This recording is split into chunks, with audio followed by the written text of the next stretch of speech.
SI Anjaneyulu గారు గడ్డి వాములకు నిప్పు పెడుతున్నటువంటి నిందితుడిని పట్టుకొని అక్కడ ఉన్నటువంటి పోలీస్ స్టేషన్ లో 2 ఏళ్లు కొట్టి మొదలుగా ఆ విషయాన్ని కూడా కొంతమంది నాయకులు సోషల్ మీడియాలో వైరల్ చేస్తా ఉన్నారు.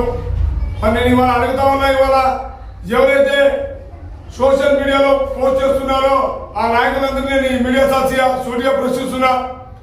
పెద్దలూరు మండలానికి చెందినటువంటి ఎస్ఐ ఆంజనేయులు గారు గడ్డి వామికి నిప్పు పెట్టినటువంటి నిందితుడిని వదిలేస్తుంటే అక్కడ ఉన్నటువంటి ప్రజలు, ఆ ప్రజల చేతిలో ఆ నిందితుడు ఏమైపోయాడో ఒక్కసారి ఆలోచించుకోవాలని కూడా ఈ సందర్భంగా నేను గుర్తు చేస్తామన్నా ఈ నాయకులకి.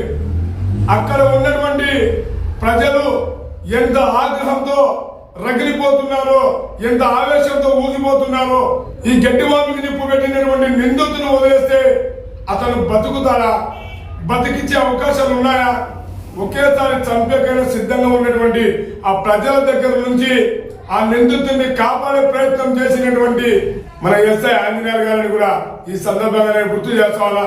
నిజంగా ఆ రోజు మన పెద్దడుగురు మండలానికి చెందిన ఎస్ఐ ఆంజనేయులు గారు లేకపోతే ఇవాళ ఆ నిందితుడు ప్రాణాలతో ఉండేవాడా అని కూడా ఈ సందర్భంగా చూడిగా ఈ నాయకుడికి ప్రశ్నిస్తున్నా.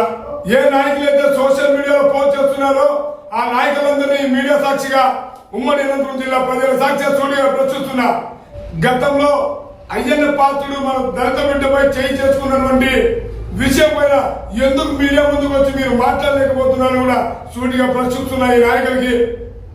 పెద్దలూరు మండలం చెందినటువంటి ఎస్ఐ ఆంజనేయులు గారు చేసినటువంటి పనిని ప్రజాబలం సంఘం తరఫున అభినందనలు తెలియజేస్తా ఉన్నాం.